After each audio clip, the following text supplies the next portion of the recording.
now we're going to look at some of the reasons for why this is happening in the world. So if you look at the latest reports on measuring inequality among countries, we can see that this is the status that we observe.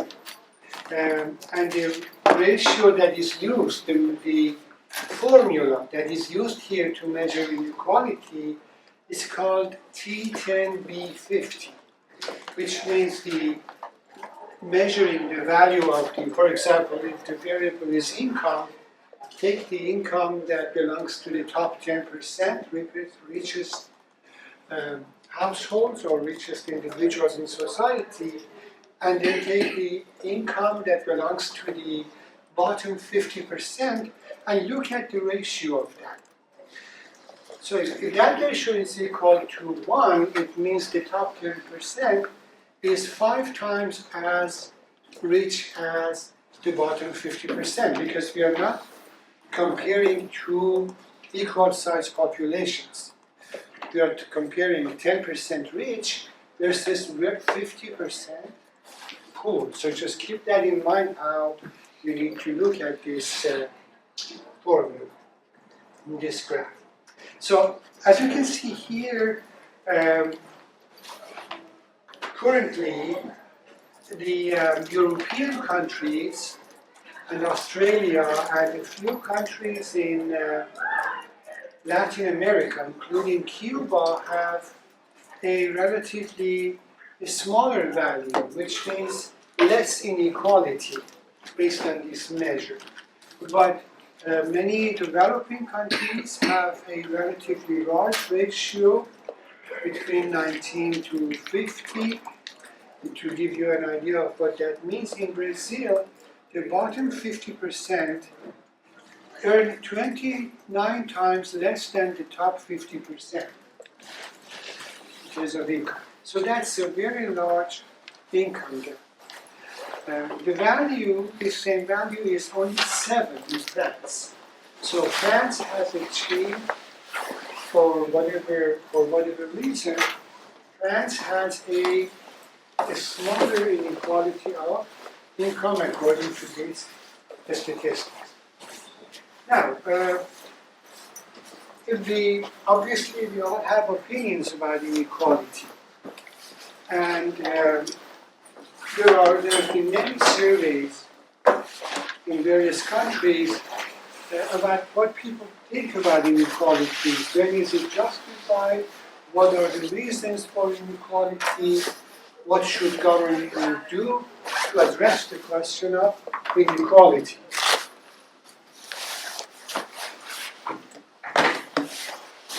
So what we observe here in this graph is the attitude of individuals in various countries when we ask them, do you believe that income redistribution should increase?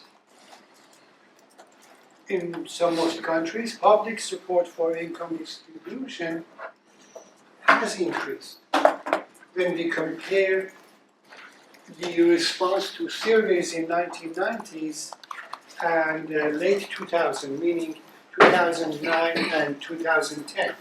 That's what we're comparing 2 decades. And one of the reasons for what we observe, according to responses of this study, is that when there is more inequality, people become more concerned and they will support the steps taken for redistribution. And we observe that here. So how do we know that concern for inequality has increased? Because this line is the 45-degree line, and for majority of countries, you see that they are on top of that. For example, in Sweden, the support for redistribution in surveys of late 1990s was about 30%. If you take that and come down vertically.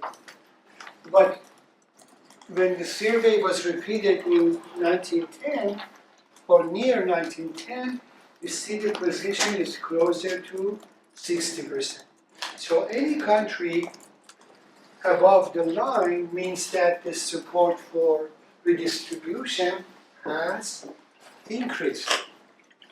And we already saw the statistics that showed inequality of income worsening. What about the United States? This is a result of a 2019 opinion survey by Pew. Pew is one of the, like Gallup, Pew is one of the centers that conducts opinion survey on a variety of issues. So in this particular one, we are going to look at the opinion towards inequality and see how it varies among people who identify themselves as Republicans or Democrats. And as you can see, when we ask them, do you believe that there is too much economic inequality in the US?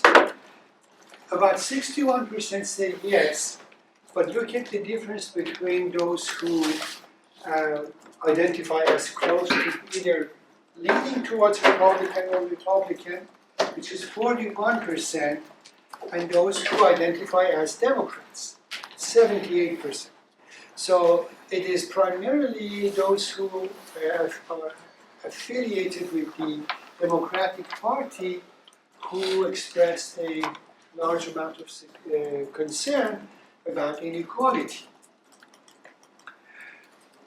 And then, when we come to ask them, tell us what are the top priorities of federal government if you believe that government should address current issues that are important to you. So when we ask that, remember, 61% of adults said that they are concerned about inequality. But look at the position of inequality when we say, can you identify the top issues facing the nation today? So, making healthcare affordable was a priority for 72% of people. Dealing with terrorism, 65%. You come down, even reducing gun violence, 58%, concerned about guns. Reducing economic inequality, 42%. So people think it's important, but there are other issues that people think are even more important than inequality for the federal government. Now, the same survey asks people, what do you think is the root cause of inequality? What contributes to inequality?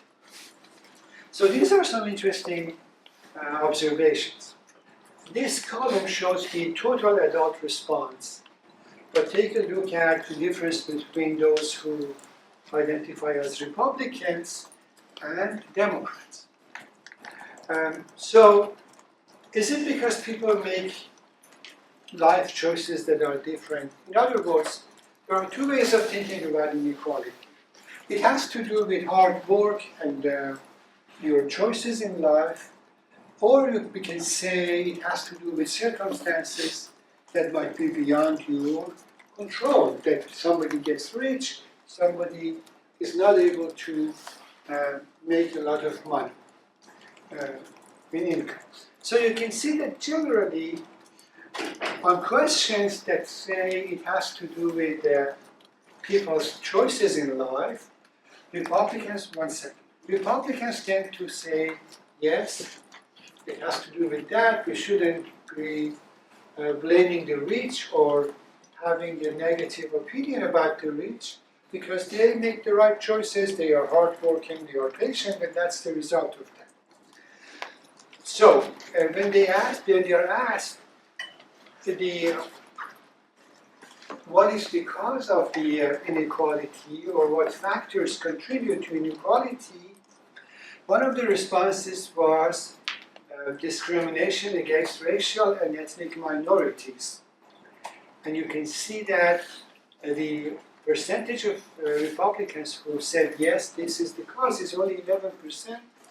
Majority of Republicans do not consider this as a factor, but for the Democrats, up to 50% at that response.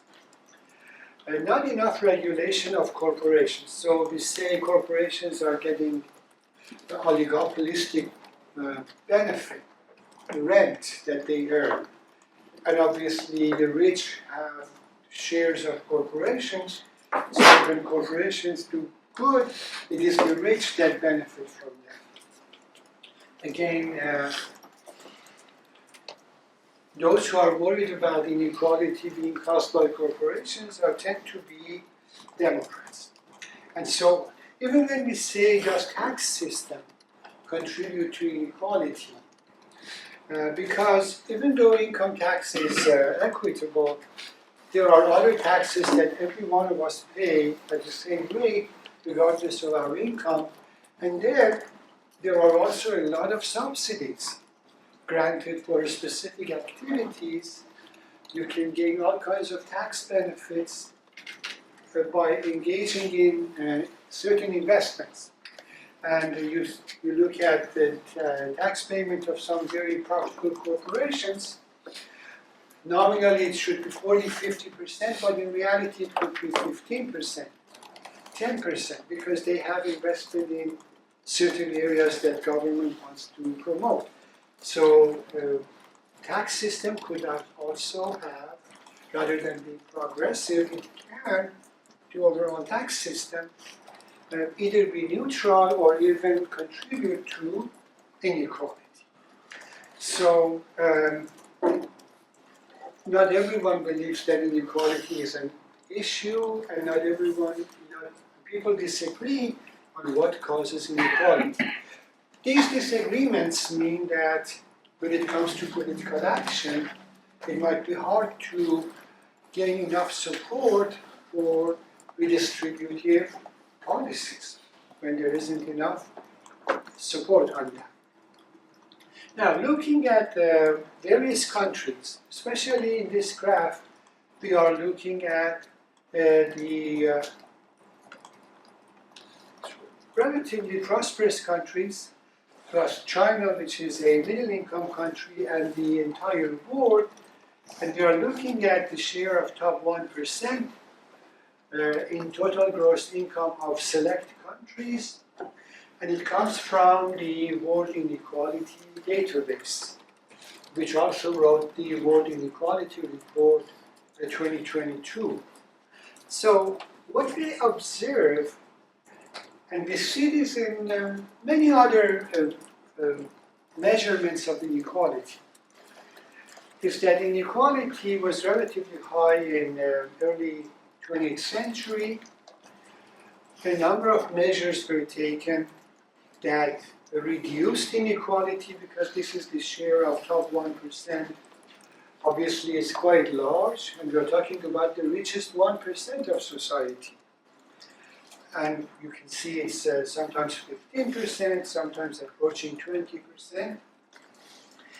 It declined, coming down into 1950s and 60s, partly because of government policy, and also partly because World War II destroyed a huge amount of capital.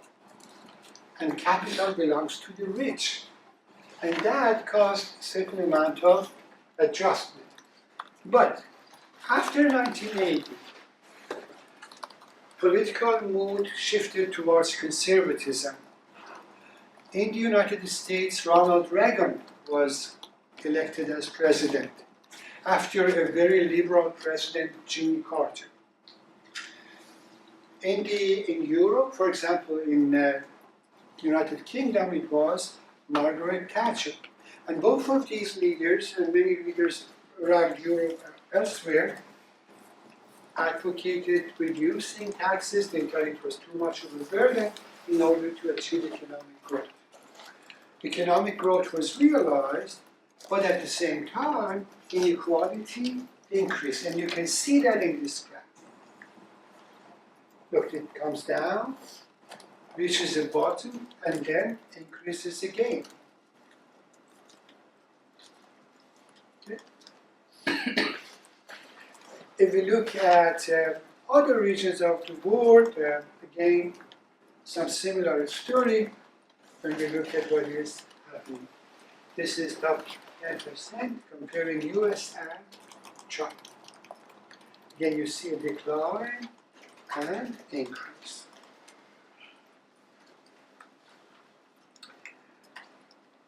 China is interesting because 1984 is the period of very rapid economic growth, but also an increase in inequality. Another interesting piece of information here is that compared to the rest of the world, the Middle East has a very high degree of inequality. And that's partly because some countries in the Middle East have oil, they are extremely rich, per capita incomes comparable to Europe and United States, but those are, their population is about 10% of Middle East. The rest of Middle East is low income. For example, Egypt, about 5,000.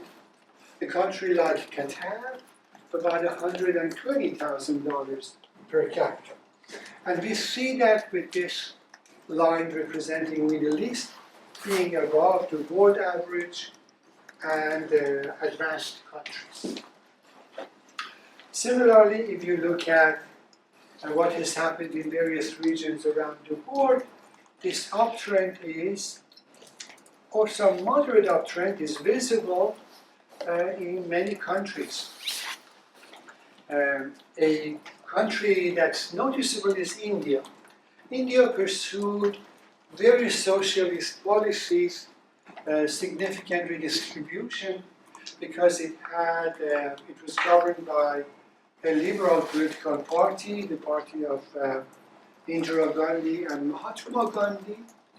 Of course, Mahatma Gandhi died after India gained independence, but that continued. But when India started introducing liberal economic reforms, you can see that in that country also inequality increased. Another region with high inequality is Sub-Saharan Africa. Not a very rich region. Overall, per capita income is very low. The amount of wealth is limited. But you can see that Sub-Saharan Africa has very high position. And this one measures the wealth of the income share of the top 10%. Not 1%, but top 10% in the world. Okay, now we want to say why this has happened. And one of the economists who addressed this issue and became very prominent, very popular, very famous, not necessarily popular, is this man, Thomas Piketty. Of course, that is in early 2000s when he published the book Capital in the 21st Century. It became a bestseller. It received a lot of attention because it focused on studying inequality in the United States using detailed long-term economic data. He is an advocate of wealth tax, and he is especially an advocate of inheritance tax because he believes inheritance reinforces inequality. The wealthy pass significant amount of money to their children, and it violates the principle of equal opportunity. Why should your birth into a specific social economic class affect your fortune? It should be a reflection of your talent or your genetic endowment, but not necessarily that.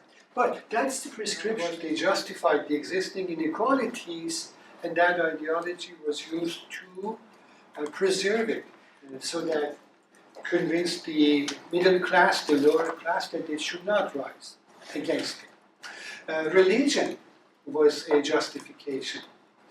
For example, the reform of Christianity, moving from Catholicism, which praised poverty, even though the church was never poor, towards Protestantism, which said God loves the rich, and if you work hard and get rich, God loves you more. Became an instrument of justifying capitalism, which of course had a positive impact in wealth creation and economic growth, but inequality did not did not diminish. And inequality reached a peak in late 19th, early 20th century. We saw the data. However, he looked at the structure of capitalist economy. In the capitalist economy, production Q is a function of labor and capital, correct? There is land, everything is. So you have labor, people who work and earn income, and then people who have wealth. They bring financial wealth. Let's say you create a corporation. You have machinery, building, money that you bring into it. All of that is the capital that comes into it. Okay, so imagine your economy is growing.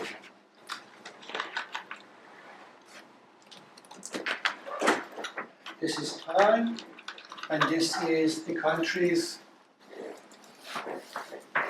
GDP, also known as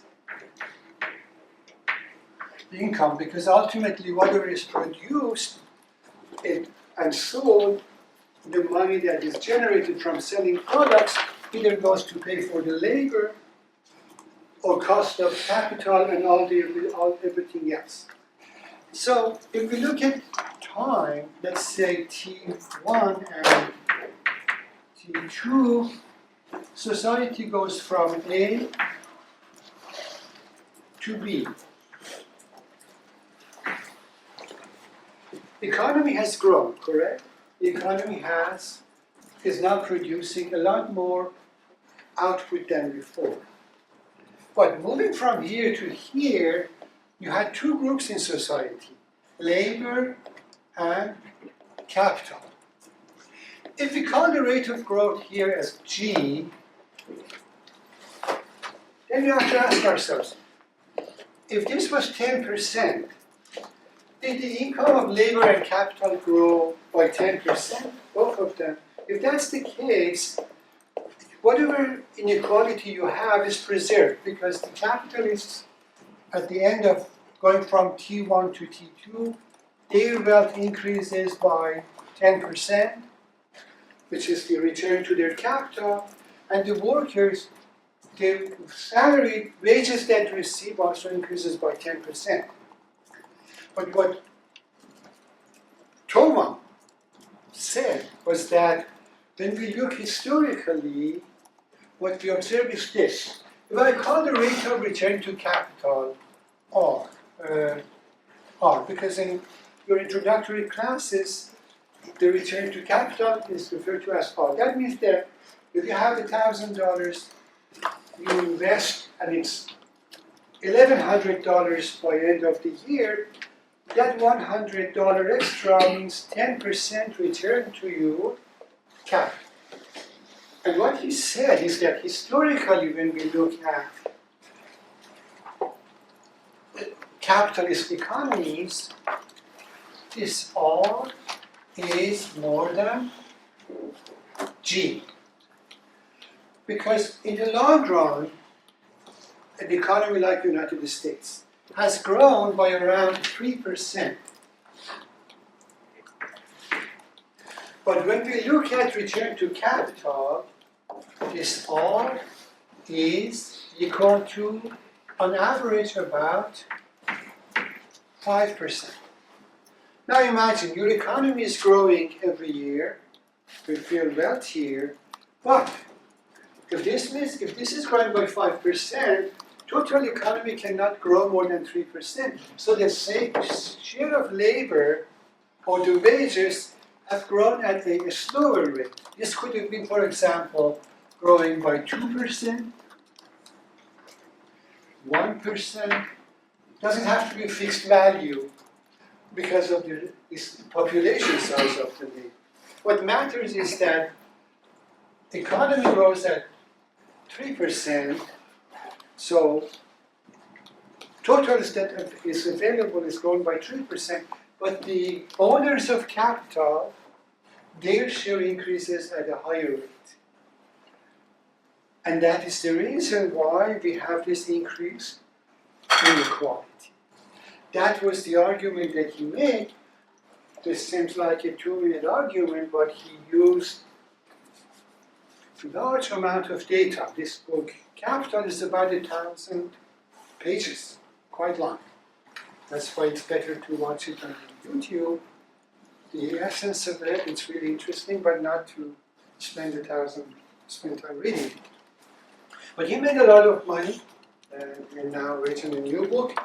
But that's the core argument. We want to understand what. This is important because this is inherently, if you allow capitalism to function, it's going to generate wealth. Everybody would be wealthier. But by its nature, capitalists are going to become wealthier. And the gap between capitalists and workers, majority of us in society, is going to widen. That's why we need some kind of intervention.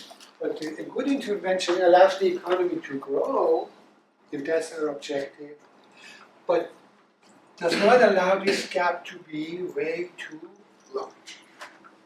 Tries to manage that, because too much inequality is inherently harmful for the society. And we already saw that when you have too much inequality, it even brings down the rate of growth of the economy. So this is a quote from him. When the rate of return on capital exceeds the rate of growth of output and income, which is exactly what I explained here, as it did in the 19th century and seems quite likely to do again in 21st century, capitalism automatically generates arbitrary and unsustainable inequalities that radically undermine the meritocratic values on which democratic societies are based. Because if you have a family or a corporation that's already very rich and its value doubles, that doesn't necessarily mean meritocracy. Might have been a good choice, a discovery of a new technology, but what does that do to the rest of the economy? And this is ongoing. Now, in modern society, one of the factors that contributes to this inequality is technology, technological innovation. The kind of technological innovation and inventions which require very intelligent technocrats, engineers, software programmers. Best example is artificial intelligence. It's a small group of corporations with a limited number of workers that are involved in that. But their corporations are rapidly gaining in value. What was the value of Tesla 5 years ago? Where is it now? Where was NVIDIA? And where is it now? So imagine you had a share in NVIDIA, or you were an employee of NVIDIA, 2 engineers. One of them goes to work for NVIDIA. The other one goes to work for Coca-Cola. They both need engineers. But if you had a small share in NVIDIA, now you are close to 200, 300 million. You have done the same thing, working hard as a professional technocrat, but you happen to be in this industry. So we can't stop technological progress. Nobody wants to do that. But the consequence of that is that a small group of people who happen to invest in these high-tech groups, they are going to get a lot richer. And their children who have really not contributed anything, they just happen to be children, are going to inherit a lot more. And they're going to compete for resources, opportunities with the children of the rest of the people in society. What to do? Inequality, part of it is because of technological change, new technological discoveries. Okay. So rate of return on capital, R, is more of an abstract idea. If you invest $100 in some enterprise and it returns $7 over a year, you have earned 7%. So Thomas Piketty used all kinds of data to try to measure this rate of return on capital in the long run and compare that with the rate of return on the economy. And he argued that in the long run, in capitalist economies, it's generally 5%. That's still not a lot, but over 100 years, if that's larger than 3 or 2%, it's going to accumulate and become a huge amount. And that is what happened. We have had increased inequality because R is generally larger than the growth rate of the economy. So let's take a look at inequality in the long run. This is a view of some of his work from his book, Capital in 21st Century. And it looks at income inequality by looking at the share of the top 10% of population in Europe and in the United States. And look at what happened. In the early 20th century, this is when the Europeans are at the peak of imperialism. At the very top of colonialism, they have colonized the rest of the world. At the same time, while they are very wealthy, their share of the top 10% is close to 47%. And their share is slightly larger than the rich class in the United States.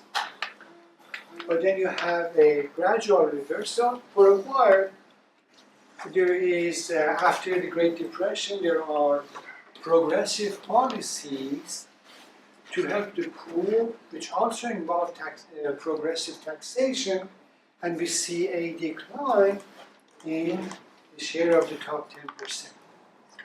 So less inequality, a decline in income inequality. But then as we come down to 1970s, both rise, but look at the rapid rise in the United States. So by 2010, inequality based on this criteria means that the situation is worse than where it was in 1910 in the United States.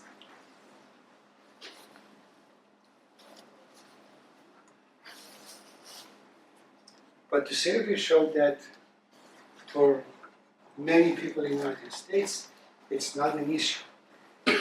Even though the majority said they are concerned about inequality. Now, when we talk about inequality globally, we can divide it into inequality among countries and inequality within countries, and both of them are important. Governments can address inequality within their own country. Whether they address inequality among countries is really a matter of cooperation, especially the rich countries that also happen to be militarily powerful. So nobody can confiscate any property from them. It is only by their decision that they might decide to perhaps provide some aid, some economic, financial support to poor countries. But inequality at the global level also has adverse consequences. Because as people in poor countries observe the highest standard of living in rich countries, now that there is internet and we are a connected village, you have this mass migration, legal or illegal. Because some people say, I have to do whatever I can to make it to a rich country. Either I survive or I die. But both of them are good options. Rather than just staying in my own country, because this is not acceptable. So, what do we observe about inequality between countries and among countries? During the period of colonialism, European colonialism, inequality among countries increased. Asia, Africa were colonized, large amounts of it. China itself was not colonized, but it was forced to open its economy to Western powers, which resulted in the impoverishment of China, but significant amount of wealth was generated for European colonial powers. And then we observed that as we move towards 1980, you have a reversal in inequality among countries, partly because of the rapid growth in China. But by 2010, China leaves the bottom 50%. This is again what we are observing is the T10 divided by B50. The share of top 10 countries divided by poorest 50% of the countries. But inequality declines, and this is partly because after 2010, it is India that rises rapidly. And that contributes to a reduction of the income inequality. Within countries, it's the same story that you saw in previous graphs. Inequality was relatively high within countries, but it stayed stable. If global inequality increased, it was because of colonialism and the transfer of wealth from poor countries to rich countries. Part of that was inequality among countries. It declined, but for the reasons that we just explained, even inside countries, inequality is on the rise. So when you look at this graph, what Piketty has done is to look at inequality of income, but measure income two ways. One of them, including return to capital, and say, let's have a measure of inequality when the return to income of capital income is also included. And one without that. What does that mean? Imagine you are working, you have a salary of $100,000, but you also have some savings in government bonds that has a return of 5%. And your saving is $1 million. That means that your total income, including your capital income, is $50,000 from your interest earning on $1 million, that's 5%, plus your $100,000 income. But if you exclude your capital gains, earnings from your capital, and just focus on your salary is $100,000. So these two graphs measure the income in society, one focusing on income that includes everything, that's the line with black triangles, and also income that excludes return to capital. And when you do these measurements and go back to measure the inequality of income for society, you see that inequality is higher when capital is included, and it is lower when capital is excluded. Now, some years you might have low return to capital. As a result, this gap is smaller. Some years you could have very high return. It would be larger. 2 years ago, rate of interest was temporary. Like just last year, rate of interest was about 6%, 6.5%. But years before that, 10 years ago, interest rate on savings was about 2% or 2.5%. So that variation is seen here. But you can see that always a return on income that includes return on capital is more unequal. And the reason for that is that the higher income people earn more return on capital compared to low income or the middle class people. Lower income people do not have much capital to gain income from that. Okay, now one of the issues that is a major concern, especially in the United States, is this graph. Because it shows the minimum wage for some percent of society's population. That minimum wage is very crucial because they earn that amount or close to that. And many other wages are set according to what the minimum wage is in a society. So look at the minimum wage in France and the United States. The darker one is the United States. It's not easy to read this, but this black, dark, thick line represents the United States, and the other one is France. So both economies are growing. US economy has grown, on average, even more than France in terms of what income has done. But look at the minimum wage. In US, it was rising until 1970, but after that, the real minimum wage has not increased significantly. Okay. But look at minimum wage in France. Steadily rising. So this could be as a result of the governance and government policy that we observe this. But it is an important factor that affects the lowest income groups in society.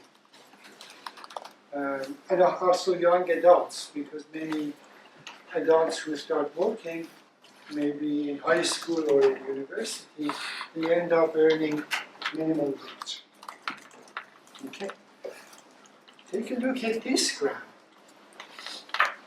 about education and the impact of education. So education, especially a college education, is an important instrument of upward mobility.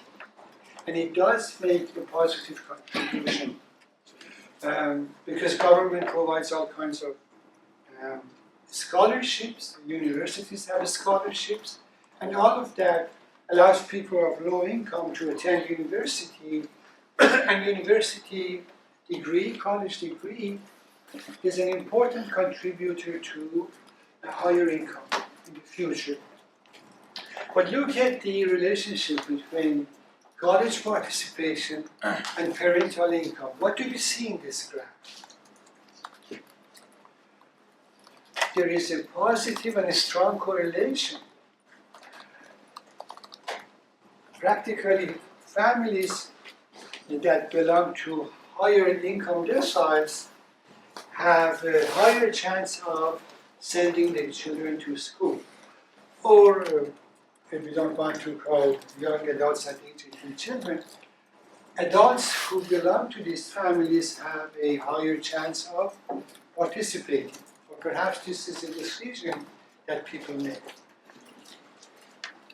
Going to college is less frequent among families that belong to the lower income decile. So this is a question of how income affects access to universities. Okay. So this is just a matter of attending college.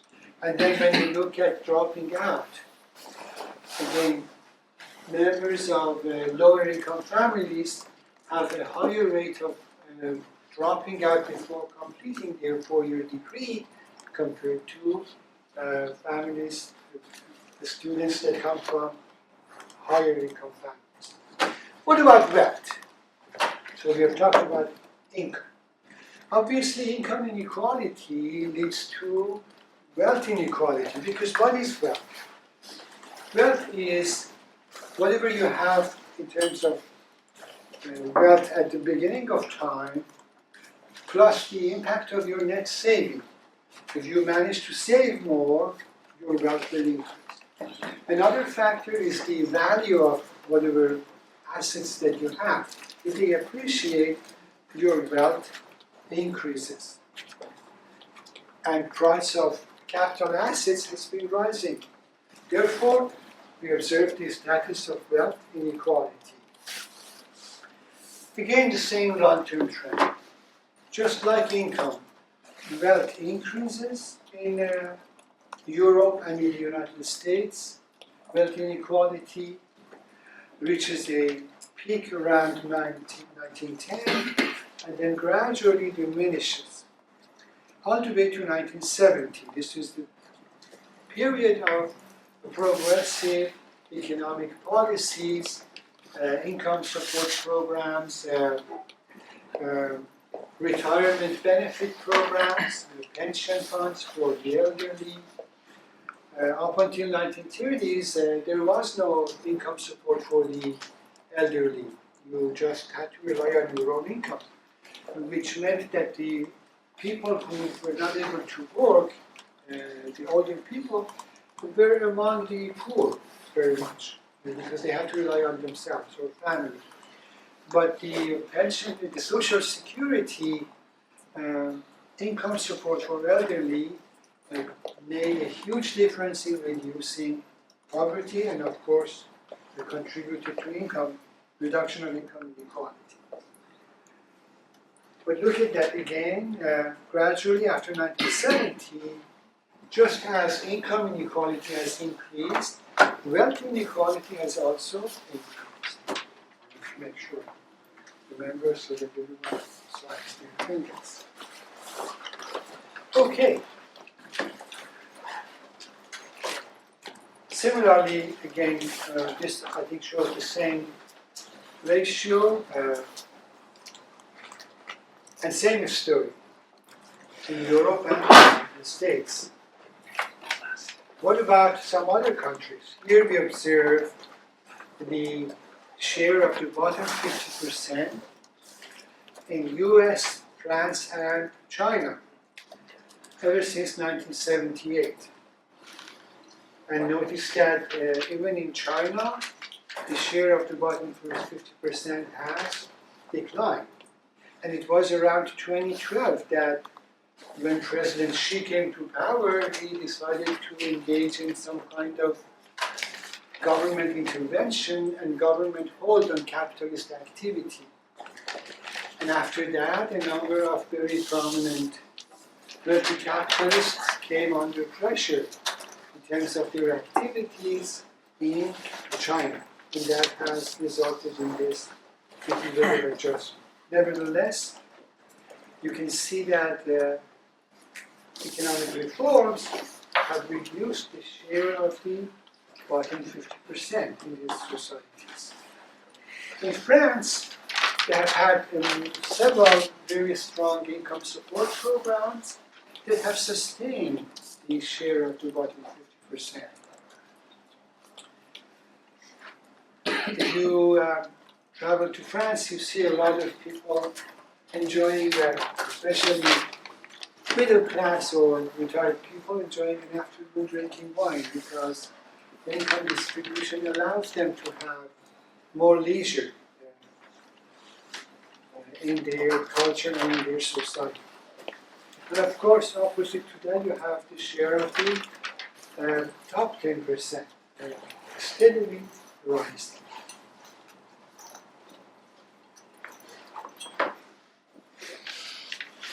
The argument of Thomas Piketty about the growth of the economy and how it has been distributed among various groups. So what we have here is the national income growth has not benefited as much the bottom 50%. We are looking at the growth of income. for the bottom 50% or their share. Obviously, after taxation, it is a better story for them than before taxation. Because taxes are progressive. They tend to provide some kind of negative tax or what we call subsidy for low-income individuals. So without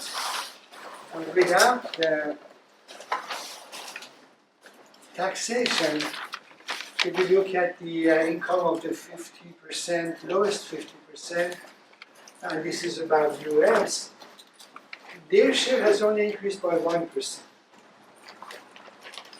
As a result of tax system, their share has increased by 21%.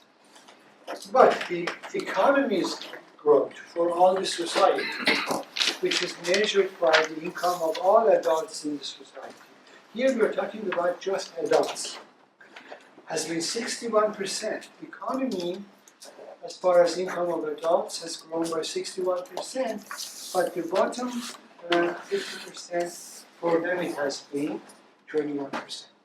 And perhaps this helps explain the political anger that some people feel, which has motivated them to vote for Donald Trump, because this prosperity has not benefited them as much.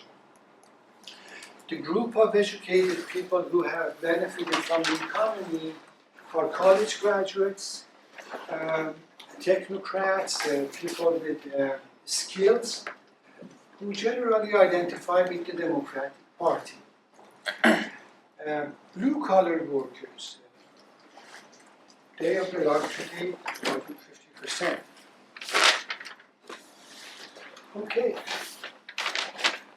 Again, looking at United States,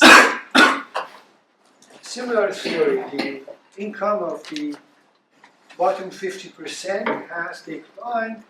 The share of the top 50%, top 1% has increased. One of the factors that has contributed to this inequality, at the same time that it has contributed to economic growth, of course, is deregulation and privatization, which has been adopted by many countries all around the world in the past 40 years, ever since 1980. And we see the effect in many countries around the world in here. Privatization means that government has transferred public property to the private sector. But that public property is everybody's wealth. When you want to measure wealth, if you include private and public wealth together, it includes what belongs to government, because that also has value. But look at what has happened to public property in here. It has relatively declined in many countries because of privatization, because of transfer of wealth from the government to the private sector. But that has meant that this transfer has not gone to everyone equally, to become private asset for everyone by same amount. Over time, it has been transferred, most of it has been transferred to the upper class, or it has, over time, generated more wealth for the upper class, as you can see here.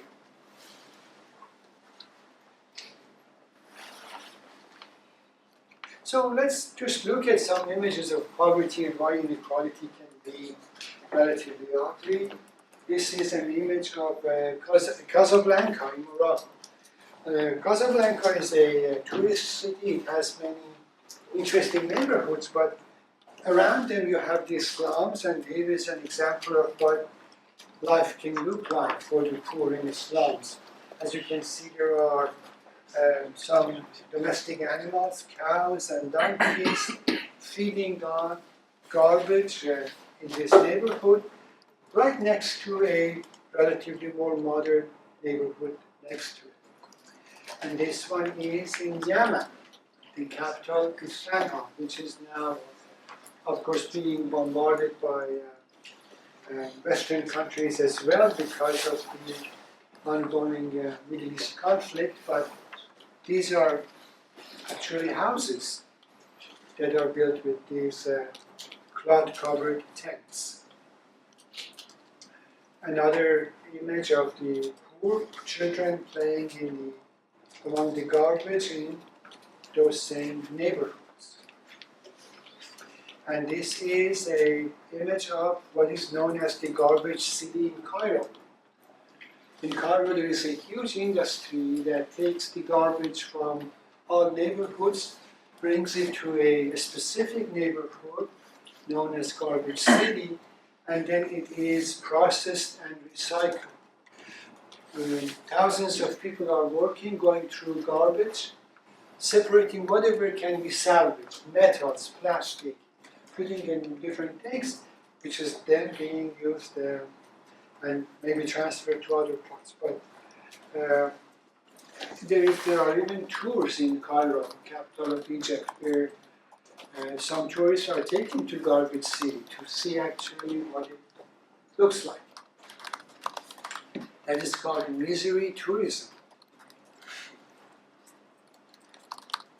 Here is another image of Garbage City that recycles the waste and garbage of the city. Recyclers in Garbage City estimate that anywhere between 30 to 70,000 manage 40% of the garbage, which is around 15,000 tons every day. And one interesting feature of Egypt is that it has gated communities. In major cities, there are neighborhoods that are very prosperous, but they have gates, and ordinary people cannot enter without permission. And then you have large neighborhoods that are lower middle class or low income with very little services. So the rich tend to separate themselves from the poor in order to maintain their highest standard of living, and also because of their safety and security.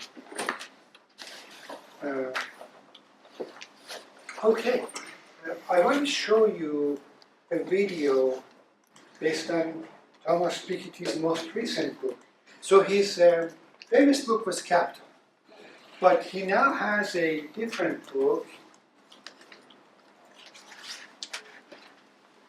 Let's go to this image. It's called A Brief History of Equality. That's his new book. A Brief History of Equality. Again, the focus is on causes of equality and causes of inequality. So let's go there. And I want to go, the introduction of this video about this book is something that we have already covered. The protein drink. You've got almond butter, almond milk.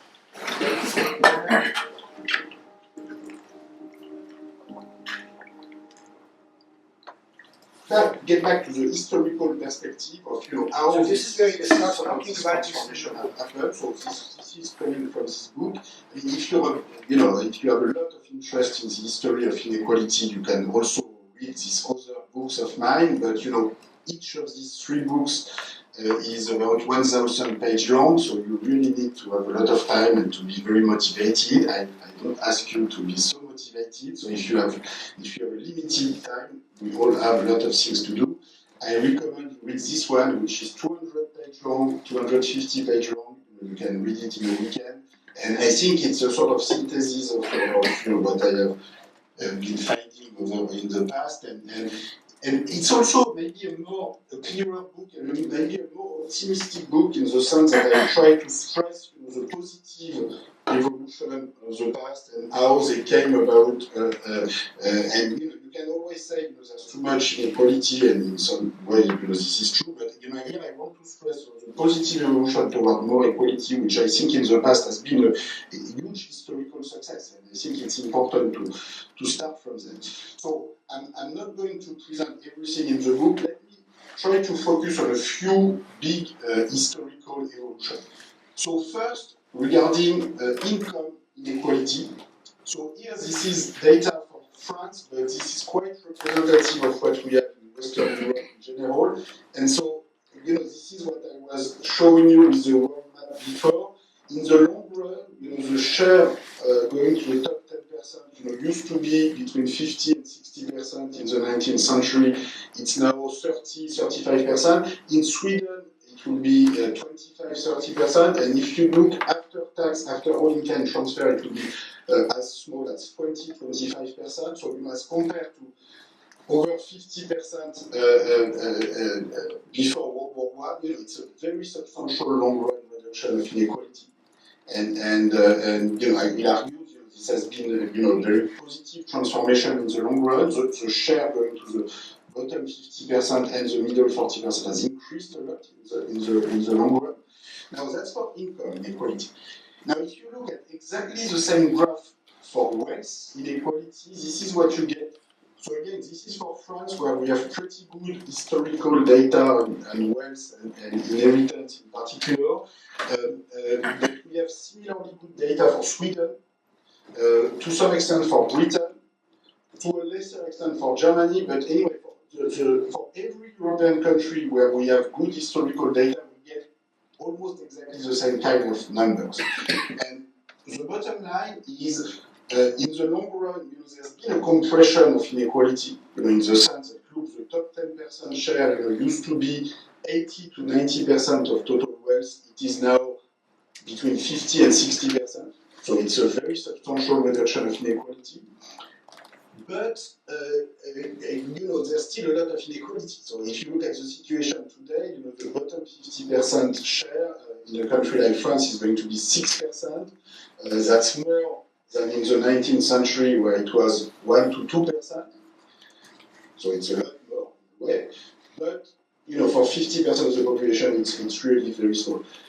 Let me make clear that this is not due to an age effect. So if you look within the group of people, say 20 to 35, 35 to 60, above 60, it will be almost exactly the same number. So in particular, the bottom 50% share is always less than 10% and usually around 5% within each age group. So this distribution also looks a lot like the distribution of inherited wealth. So if you look at the new generation and who is receiving wealth from the previous generation, this is roughly. Okay, so I think one of the interesting things about this is that look at the condition of the 50% at the bottom and the middle class. Inequality has declined in the sense that the top 10% now have a lower share of the wealth, but it's still high, 60%. Nevertheless, it has declined, correct? From a high of 85 to 6%.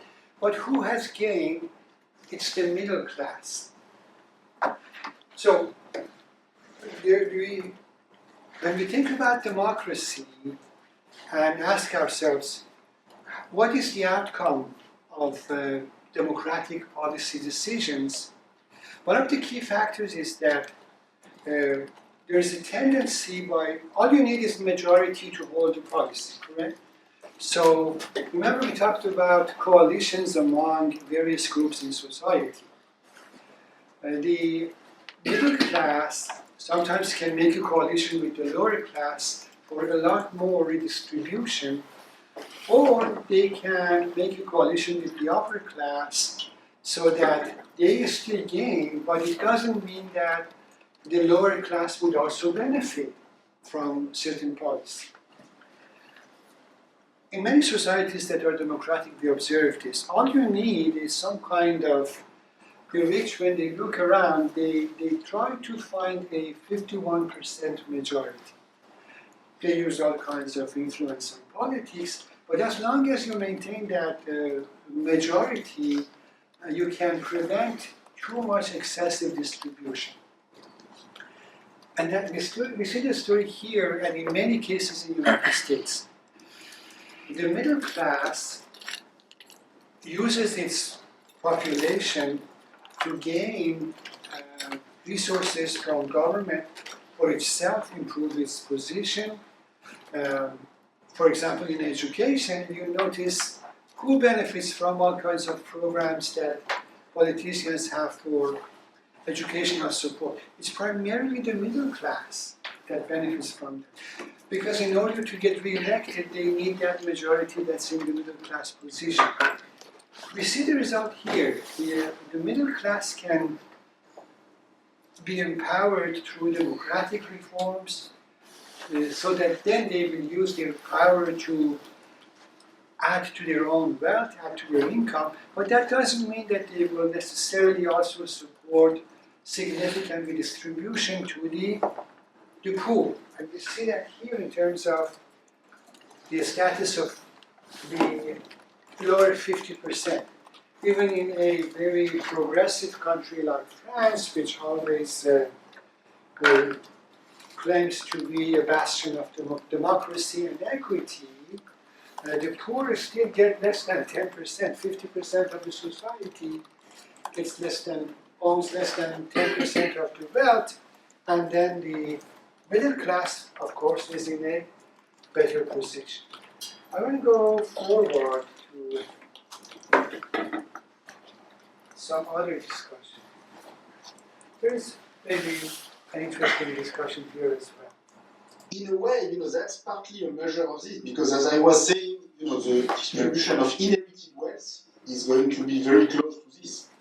So, that's one of. So I'm going to come back to this question of equality of opportunity in a minute and how we can improve this. Let me maybe just to conclude with the historical perspective. Before World War I, all European countries were incredibly unequal, including Sweden, which had at the time a very, very unequal political system, with voting rights concentrated on very top wealth holders in a way that was really incredibly unequal.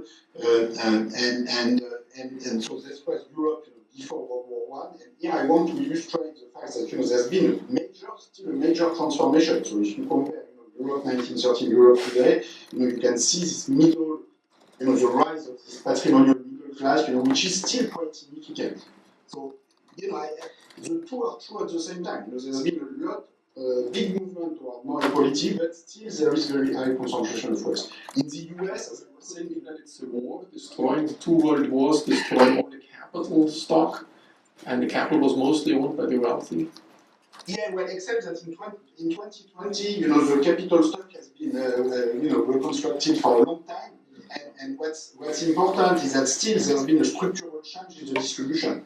So indeed, initially the destruction, unfortunately, is part of what's going on. But then what I want to stress is that the new institutions that were set up during this period allow to have a different kind of economic growth with even much more prosperity than what we had before World War I, but more equally distributed. So how did it happen? Well, one factor is certainly, the rise of what I call here the social state, which we could call the welfare state. Now he's talking about a variety of policies and policy reforms that contributed to the empowerment of the middle class. I prefer to call it the social state because I want to stress in particular the role of education. So if you look, education is probably one of the most important examples, together with access to health and other public goods and public infrastructure. But education, used to be very elitist. So if you look in every European country before World War I, total education spending was less than 0.5% of national income. It was a very elitist educational system. This has been multiplied by 10. Today it's 5-6% of national income. In the US, before World War I, it was about 1% of national income, so it was also quite small, but it was twice as large as Europe. So the US had a big educational advance over Europe during most of the 20th century, in particular in the middle of the 20th century, in the 1950s, the US already had 90% of the cohort going to high school at a time where it was only 20-30% in Germany or France or Japan. And you have to wait until the 1980s, 1990s to converge to this sort of universal or quasi-universal access to high school. And I think there's lots of good reasons to believe that this is the primary factor, and probably the most important factor behind the rise of productivity in general. And this much more inclusive educational system have contributed. Now, looking at the future, I want to say. So, his argument about inheritance is also very interesting. So let's just spend about 4 minutes before the class is over to see what you have to say about the role of inheritance. I want to make 2 points. One about the redistribution of inheritance, and the next one about education. So, about inheritance. If you look at so here I'm describing a system based on the idea of redistribution of inheritance, where basically you would have everybody at age 25 in this simulation is receiving a minimum inheritance of about 120,000 euros, which would be about 60% of average per adult wealth in Europe right now. You can put similar numbers for the US, a bit higher in dollar terms in US today. Okay, I'm not saying this is going, and this is financed by a progressive tax on inheritance on top children, and also progressive wealth tax, which I think is better suited to bring big revenues than progressive inheritance tax. But anyway, it's a combination of the two in this simple simulation. Okay. So, in effect, what this is doing is that the bottom 50% children who today receive close to zero, they are going to receive 120,000 euro at age 25, and the top 10% children who today receive a bit more than 1 million on average, they will actually, in this simulation, receive about 600,000. So we are still very far from complete equality of opportunity. Just to clarify for you, the green part is the estimation of how distribution will change based on his proposed inheritance tax or redistribution of inheritance. So what it says is that there would be a very high rate of taxation on inheritance, and then that would be distributed among all the young adults at age 25. I don't know if it will be adopted, but he says if we do that, then the distribution of how inheritance is distributed would be like this compared to what it is in reality in Europe. This is how inheritance is transferred to the next generation when people die. So this could be completely different. And the argument is that this will create equality of opportunity rather than people simply transferring to their own children. Of course, the rich would still be able to transfer a lot more to their children, but a portion of that would be distributed among all young adults. What do you think? How many of you think this is a good idea? Show of hand. How many think it's a bad idea? All right, so most of you think it's not a good idea. This is one of these ideas. Of course, is too progressive. But wealth tax and inheritance tax are some of the issues that are often proposed by progressive politicians. But of course, it doesn't have enough support because even in this class, we didn't see much support.